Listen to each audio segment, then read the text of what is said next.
Hello, everyone, and welcome back to the FYE Talks podcast. I'm your host, Alexis Hutchinson, and make sure to tune in every Tuesday and Thursday at 1 p.m. for another awesome episode. So, we're super excited about this month's theme in that it's academic success. And so that covers a lot of different facets. I mean, academic success isn't limited to just one thing. It's not just time management, it's not just test taking, things like that. It's honestly a combination of a lot of things that I really feel don't get addressed very well up until you kind of get into college. It's easy to find a wealth of information and kind of hard to sift through it. So we're taking the time this month to really delve into some of those tips and tricks and things that you can do to help master some of these aspects of academic success, because it impacts everything, right? When you do well on your tests, you get higher grades, your GPA goes up, your ability to get scholarships is expanded. I mean, it's all good things. So we really are happy to be talking about this month, especially as we draw towards the end of the semester.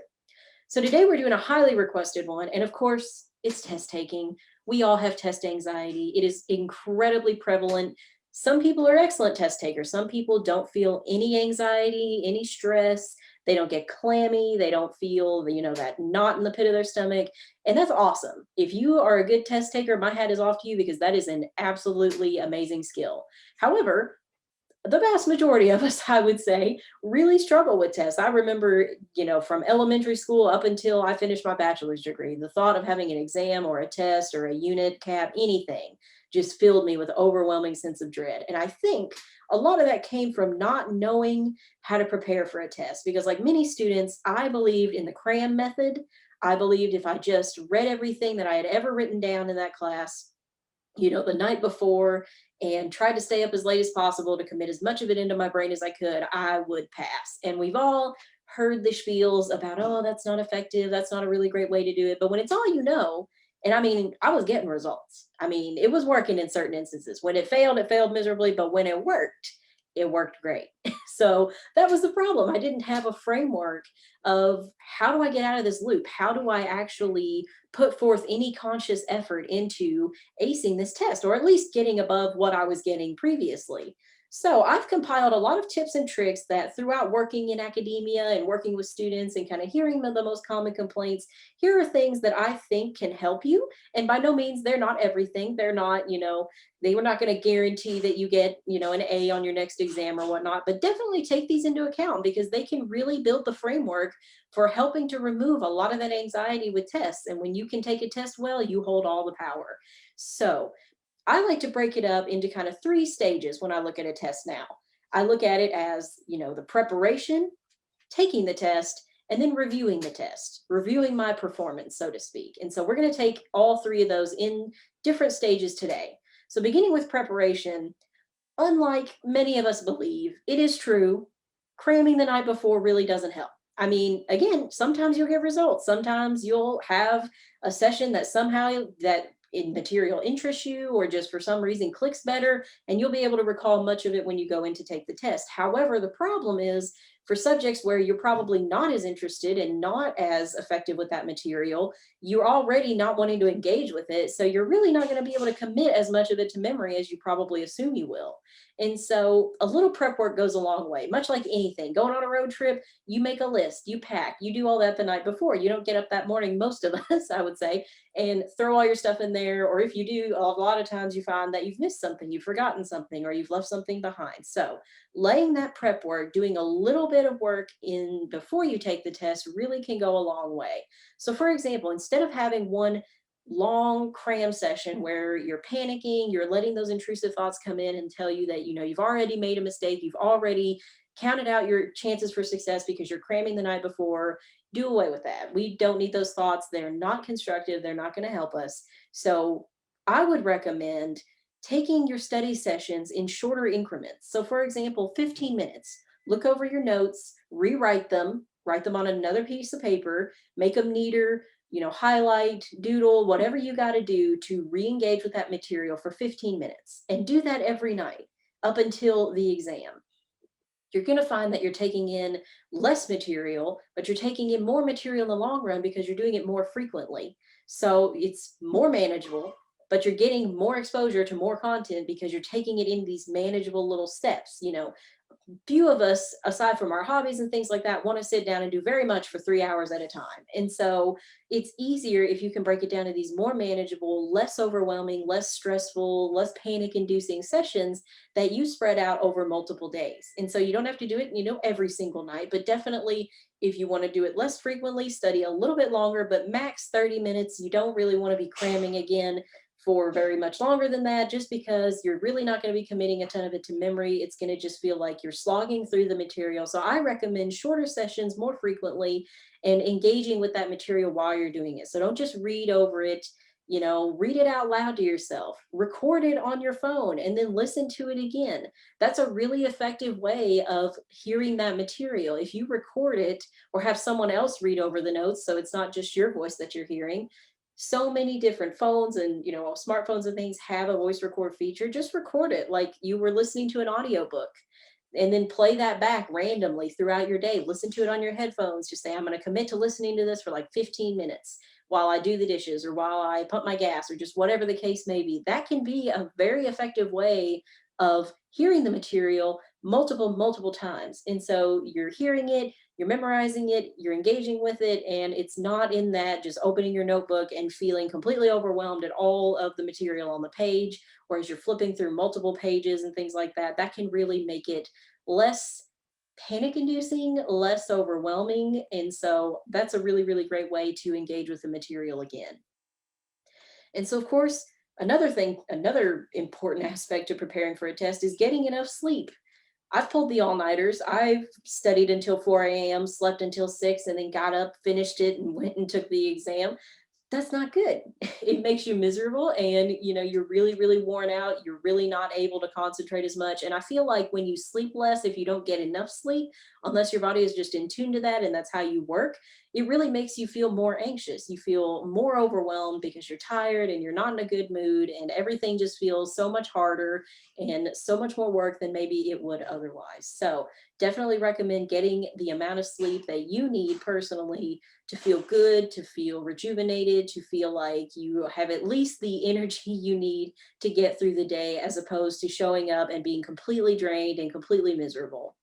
Also, reward yourself before the exam. I like to think of like a good meal or something that you really enjoy, watching a show that you enjoy, because you're about to do something you really don't want to do. So, kind of cushioning that blow with something, obviously healthy for you, but enjoyable. Do a hobby for a little bit of time in the morning, just anything to get your heart rate down, to help make sure that you stay relaxed, that you know that this is just a test and it's not everything. Your whole future is not staked on this exam, and anything that you can do to kind of help calm that inner anxiety through things that you enjoy can really help you as you prepare to go and actually take the test. So then that segues us into our second stage, which is actually taking the test. And so it feels like every time you get in there, if you're like me, everything just goes right out the window. It's like the second they lay that exam down, something just wipes my brain clean.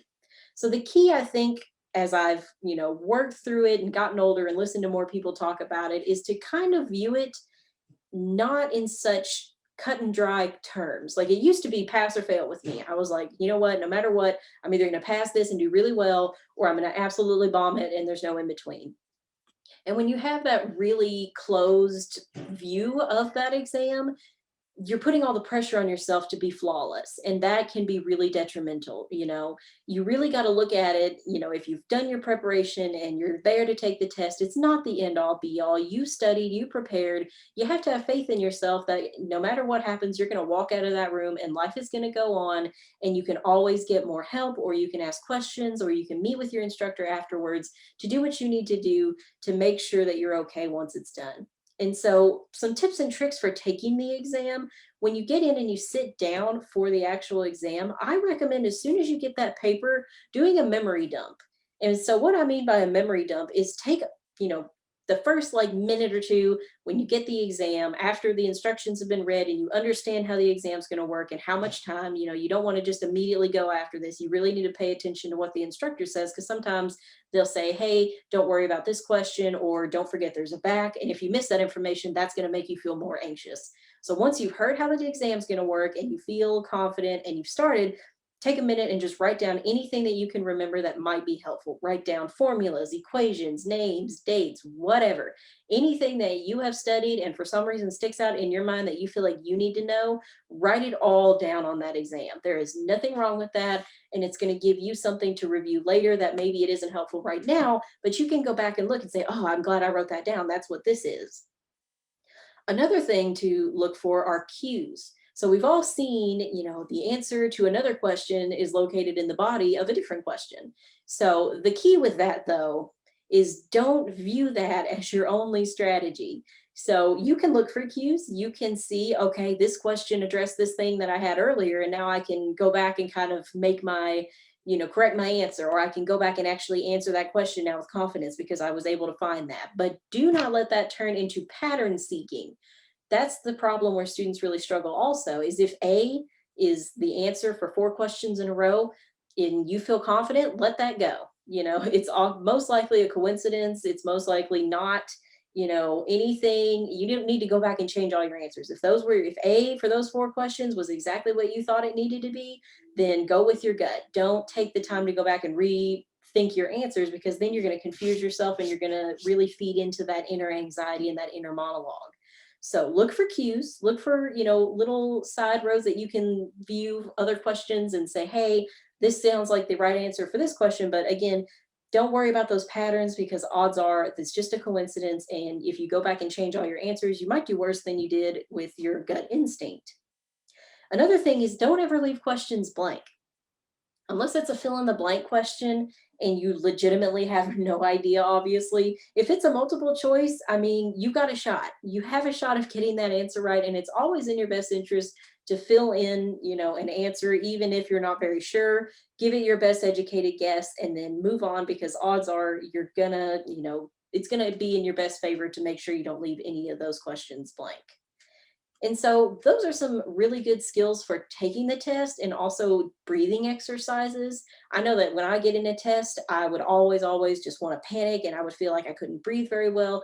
And taking a minute or two to really breathe from the chest and practice some calming breathing exercises can really go a long way as far as keeping your anxiety down, making sure you're level headed, making sure that you're not listening to that inner monologue and really ramping up how you already feel. So then we move on to the last section, and that's review. And so, of course, a lot of us, we just want to be done with the exam. We want to walk out of that room and never think about it again. And that's perfectly fine, except when you review, you really do yourself a favor, because you can see how you felt. Now, a lot of people suggest reviewing the material and seeing, did you get that answer right? Did you do this or that? The problem that I have with that really is that if you do that and find that you got the answer wrong, you're going to feel like you just completely bombed that test. So my suggestion would be review how you felt. You're going to get the exam back. You're going to know how you did. You're going to receive feedback, and you can always go and meet with the instructor and review those concepts and those formulas and whatnot that you didn't get correct in a healthy way after you've had some time to process and things. You can always do that. You can always meet with a Win Center tutor to discuss how well you did on the exam, what you did and didn't get right, and why. You have those options. However, immediately after the test, instead of, skimming through your notebook, frantically trying to guess how well you did, take some time and just write down how you felt. At the end of your unit notes, leave yourself, 3 or 4 spaces, and just put exam review and write about how you felt. I was very panicked about this, and why. Well, I'm not really good in this subject, or I didn't feel confident with this. Maybe I didn't study enough. These are the things that you can write down to really get out how you feel, because the anxiety of taking a test a lot of times is what blocks us from being able to access that information later. So if you really focus on how did I feel, how were excuse me, how was I able to process this material? Was I able to remain calm? Did I feel like I prepared enough? Was I clammy? Was I sweaty? Was I scared? Was I nervous, or was I confident? Did I do well? Did I feel like I really, really knocked this one out of the park? Write down how you feel, because then you can always review that. And the more you talk about it, the more you draw attention to it, the more you can work through it. And you can talk to people about, hey, how do I control my anxiety? I found that I was very confident with this and I didn't stress as much. So I need to take these practices that I use for this exam and apply it to the next one, because it's working for me. So that's what I always recommend when you review, is just leave yourself a little bit of time to think about how well you felt, Think about how were able to keep your calm and different things. And it's always, always worth writing down at the end of a unit note or in your notes somewhere how you felt after the exam. And then you can go back, like I said, and review that and really work on controlling how you feel so that when you have your next exam, you don't go into it as anxious, as scared, as overwhelmed as you did previously. So these have just been some tips and tricks for taking a test and kind of working through your test anxiety. Again, these are by no means the end all be all. These are not everything that you can do to make sure that you do well on an exam, and they'll work for some people and maybe not so well for others, and that's perfectly okay. You know where you are with your test taking abilities and what works for you. But if you find some help in these tips and tricks, I'm super, super glad. And we're looking forward to addressing more of these academic success practices, methods, whatever you want to call them throughout the rest of this month. So definitely, definitely stay tuned. Again, this is Alexis Hutchinson, your host for the FYE Talks podcast. Check us out on YouTube at FYE Talks. We post all of our episodes there. You can access all the previous episodes if you've missed anything. Last month was dedicated to pandemic health and wellness, and it was amazing. So definitely check that out. A lot of useful information there. And stay tuned this month as we go through, like I said, more of these really great tips and tricks. Tune in every Tuesday and Thursday at 1 p.m. for more information. And if you have an idea for an episode or would like to be involved with the podcast, reach out to me at ahutchinson0029@kctcs.edu. We'd love to hear from you and we'd love to have you on the podcast. Have a great day.